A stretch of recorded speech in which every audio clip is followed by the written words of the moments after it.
फिर दिन हुआ पुरानी रात का, करे सौ शुक्र हम खुदा की जात का, खुदा की जात का, नया फिर दिन हुआ।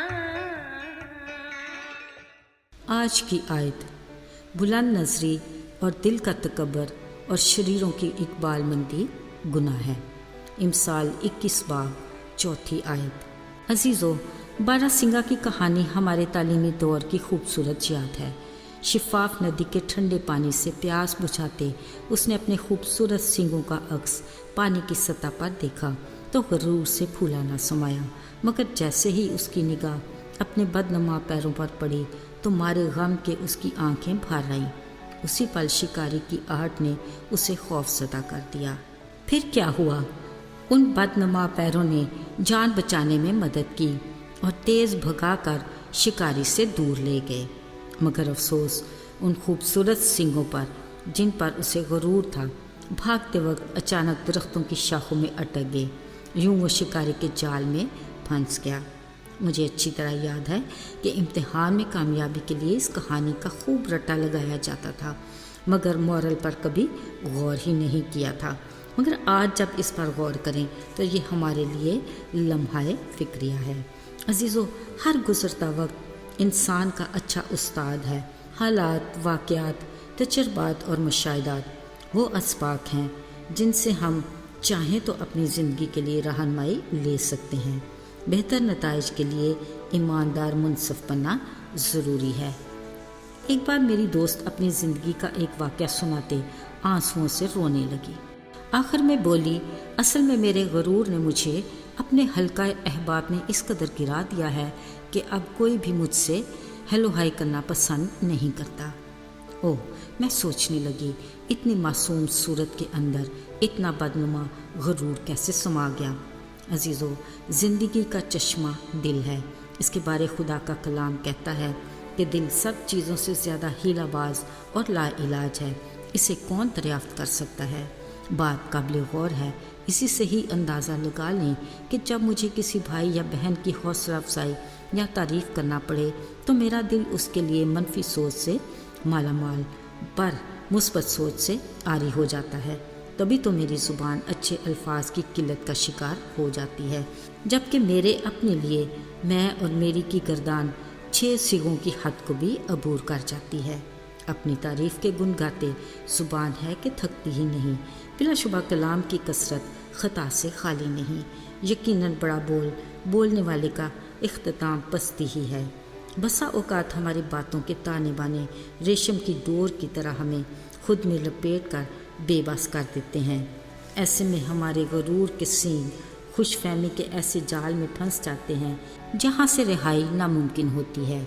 अजीज़ों, गुरूर छोटा सा लफ्ज़ है, मगर हमारी ज़िंदगी के बहुत से वाक़यात इसी से इबारत हैं।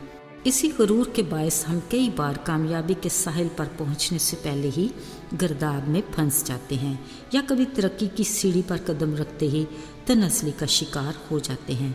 हमारी खुशियों के दिल का श्रृंग गरूर ही के बायस मान पड़ जाते हैं। बिलाशुबा गरूर अपने हर अंदाज में तबाहकुन है। अजीज़ों, बनी नौ इंसान की तख्लीक का अहम अंसर मट्टी है। इसी मट्टी में ज़िंदगी का दम फूंकने वाला खालिक खुदा मोहब्बत का पैकर और हलीमी और फ़रोतनी जैसी सफ़ात का मालिक है। फिर उसकी तख्लीक में गुरूर का तुख़म कहाँ से आ गया? हाँ, गरूर के तुख़म की दरियाफ्त के लिए हमें उस नूरानी फ़रिश्ते तक पहुँचना है जो खुदा ताला के हजूर उसकी हम्द व सना पर मामूर था। बड़े ही एहसन तरीके से अपने फ़राइज़ अंजाम दे रहा था। उसके मन में एक ख़्याल आया। खुद से कहने लगा, अब तो मैं भी आसमान पर चढ़ सकता हूँ। यूँ मैं अपने तख्त को खुदा के सितारों और बादलों से भी ऊंचा कर सकता हूँ।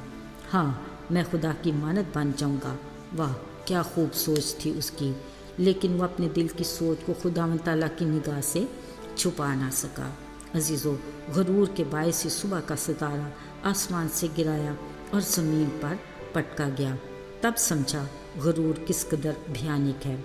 ये है वो शिकस्त खुर्दा अबलीस जो अब शेर बबर की तरह ढूंढता फिरता है कि किसको फाड़ खाए।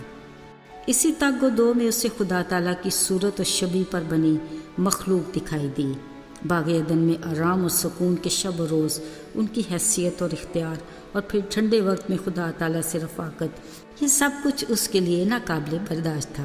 اس نے بڑی چالاکی سے ان کی زندگی میں مداخلت کی، بڑی خوبصورتی سے بولا، تم ہرگز نہیں مرو گے، بلکہ خدا جانتا ہے کہ جس دن تم اس درخت کا پھل کھاؤ گے تمہاری آنکھیں کھل جائیں گی اور تم خدا کی مانند نیک و عبادت کے جاننے والے بن جاؤ گے۔